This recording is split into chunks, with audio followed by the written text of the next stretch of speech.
जय माता रानी दोस्तों, आप सभी का बहुत बहुत स्वागत है आपके अपने चैनल राधा कृष्ण ऑफिशियल में। उम्मीद करती हूँ आप लोग बहुत अच्छे होंगे। तो ये बताने के लिए कमेंट बॉक्स में जय बजरंगबली जरूर लिखिएगा। तो चलिए दोस्तों, आज हम इस वीडियो में जानेंगे कि हनुमान जयंती के दिन हनुमान जी की पूजा हमें कैसे करनी है। हनुमान जी की पूजा में कौन कौन सी गलतियाँ हैं जो हमें नहीं करनी चाहिए, और क्या हनुमान जी की पूजा स्त्रियाँ कर सकती है, और क्या इस दिन हमें पूजा हनुमान जी की कैसे करनी है। इस दिन ऐसा कौन सा कार्य है जो हमें ज़रूर करना चाहिए, और हनुमान जी के पूजा का शुभ मुहूर्त क्या रहेगा। तो इसी के ऊपर आज का हम वीडियो में जानेंगे। तो वीडियो के लास्ट तक आप लोग बने रहिएगा, हनुमान जयंती से संबंधित संपूर्ण जानकारी मिलेगी। तो सबसे पहले आप सभी को हनुमान जयंती की ढेर सारी शुभकामनाएं। आप और आपके परिवार के ऊपर हमेशा हनुमान जी की कृपा बनी रहे।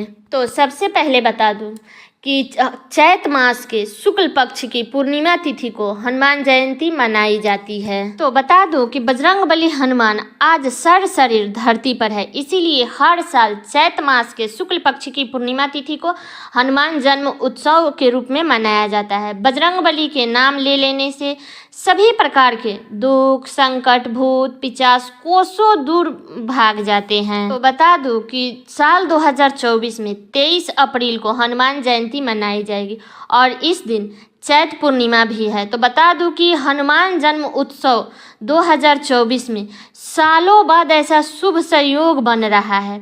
बता दूं कि मंगलवार का दिन बजरंगबली का दिन माना जाता है, और अब की बार हनुमान जयंती भी मंगलवार को ही पड़ा है।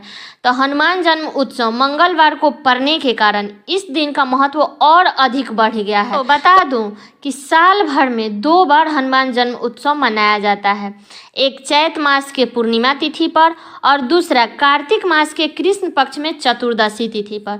तो साल भर में 2 बार हनुमान जयंती मनाने के भी कुछ पौराणिक मान्यताएं हैं। पहली तिथि के अनुसार हनुमान जन्म उत्सव मनाने के पीछे जो कथा प्रचलित है, उसके अनुसार जब बाल हनुमान सूर्य देव को आम समझ करके उन्हें खाने के लिए दौड़े थे और आकाश में दौड़ने लगे, तो उसी समय राहु सूर्य पर ग्रहण लगना चाहते थे, लेकिन हनुमान जी को देख करके सूर्य देव ने उन्हें दूसरा राहु समझ लिया, और उस समय जब हाहाकार मचा तो इंद्र ने अपनी ब्रज से हनुमान जी पर प्रहार कर दिया। तब हनुमान जी अचेत हो गए। तब ये सब पवन देव ये सब देख करके नाराज हो गए, क्योंकि पवन देव के पुत्र बजरंगबली है।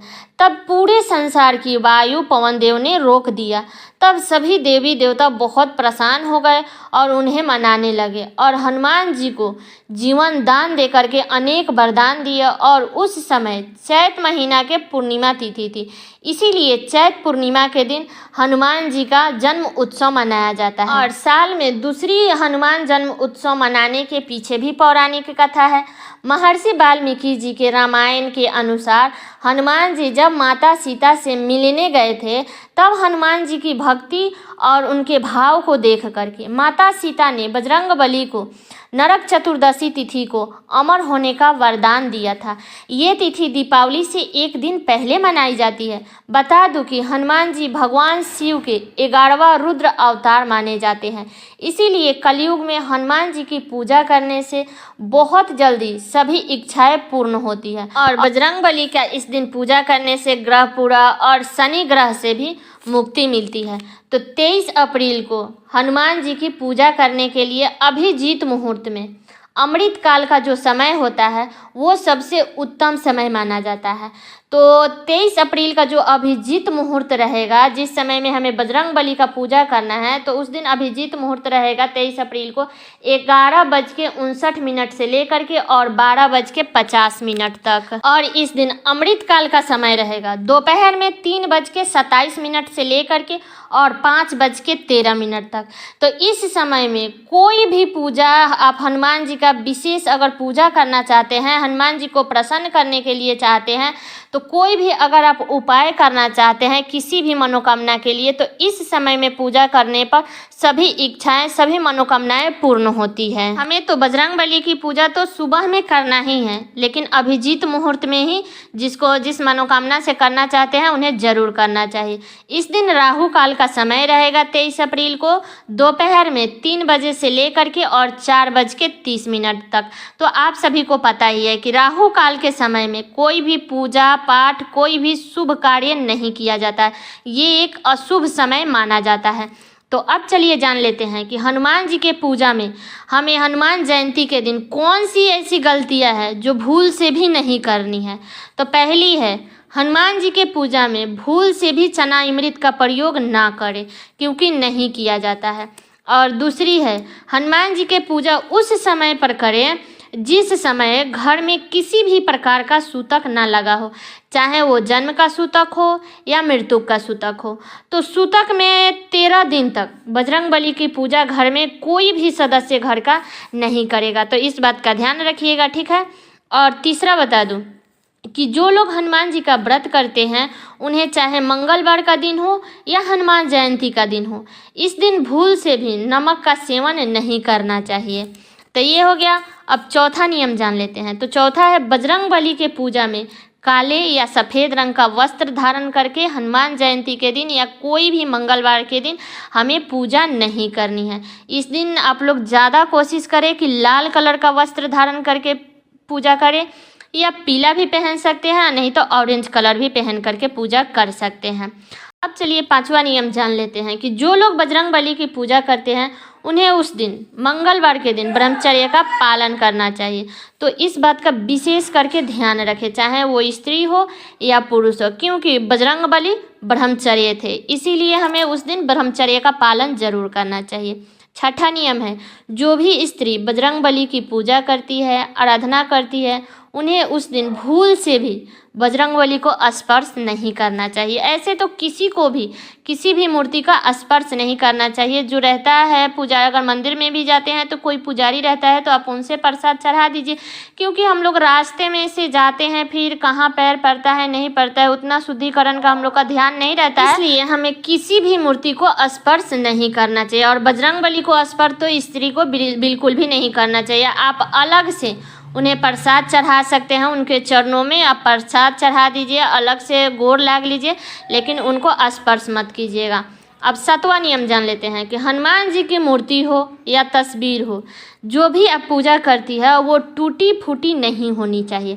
अगर मूर्ति टूटी है या तस्वीर फटी है तो उसको हटा करके और हनुमान जयंती के दिन 23 अप्रैल को आप लोग नया खरीद के ला सकते हैं, क्योंकि किसी भी खंडित मूर्ति या फटी हुई तस्वीर का हमें पूजा नहीं करनी चाहिए, ये अच्छा नहीं माना जाता है। उनको नदी में प्रवाहित कर दीजिए और नया उस दिन खरीद के ला सकते हैं। और आठवां नियम है, इस दिन भूल से भी लहसुन, प्याज, मांस, मदिरा ये सब का सेवन नहीं करना चाहिए। बता दूं कि हनुमान जी बहुत ही जल्द प्रसन्न होने वाले देवता है और उतना ही जल्दी नाराज भी होते हैं अगर उनके पूजा में कोई भी कमी होती है तो।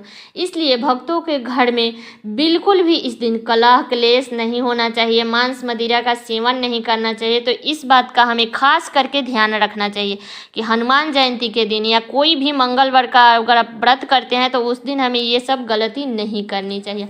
अब अगला नियम जान लेते हैं कि जो लोग हनुमान जी का व्रत करते हैं या कोई भी व्रत करते हैं तो उस दिन उन्हें दिन में सोना नहीं चाहिए, जागरण करना चाहिए, क्योंकि ऐसा माना जाता है कि अगर हम सो जाते हैं तो हमारे व्रत का जो है वो फल हमें पूरा प्राप्त नहीं होता है।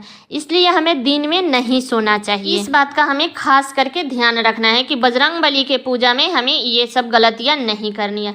अब चलिए जान लेते हैं कि हनुमान जी के पूजा हमें कैसे करनी है। तो बता दूं कि आज के दिन सूर्यदेव सबसे उच्च कोटि पर होते हैं, इसलिए इस दिन ग्रह की शुभ चाल बढ़ जाती है और नकारात्मक ऊर्जा भी इस दिन समाप्त हो जाती है। जो भी भक्त बजरंगबली का पूजा करते हैं उन्हें हनुमान जयंती के दिन उन्हें सूर्य भगवान का उपवास जरूर करना चाहिए। अगर व्रत रखे हैं तो सुबह में व्रत का संकल्प लेना चाहिए। उस दिन सुबह में जल्दी उठ करके अपने नित्य कर्मों से निर्मित होकर के स्नान आदि करके साफ स्वच्छ वस्त्र धारण करें। इस दिन हमें लाल, पीला या ऑरेंज कलर का वस्त्र धारण करके पूजा करना चाहिए। ज़्यादा कोशिश करें कि लाल कलर का वस्त्र धारण करके हमें पूजा करनी है। उसके बाद पूर्व दिशा की ओर मुख करके हमें पूजा करना है। तो अगर आप पूर्व दिशा की ओर मुख करके पूजा करते हैं तो ये बड़ा ही शुभ माना जाता है। उसके बाद सामने में आप लोग एक चौकी बिछाइएगा। चौकी पे लाल या पीले रंग का वस्त्र बिछा दीजिएगा। उसके ऊपर फूल का आसन दे दीजिएगा। उसके बाद उस पर राम, लक्ष्मण, सीता जी सहित उस पर तस्वीर है तो तस्वीर रख दीजिएगा, या मूर्ति है तो मूर्ति रख दीजिएगा। उसके बाद बजरंग बली की मूर्ति या तस्वीर है तो उसको स्थापित करें फूल का आसन दे करके। उसके बाद राम, सीता, लक्ष्मण जी की पूजा करें, धूप, दीप, फूल चढ़ा करके पूजा करें। उसके बाद बजरंग बली की पूजा करें। बता दूं कि आज के दिन बजरंग बली को चमेली के तेल में सिंदूर मिला करके पैर से लेकर के ऊपर की ओर जा करके लेप लगाना चाहिए। उसके बाद धूप दीप दिखा करके लाल फूल बजरंग बली को अर्पित करना चाहिए।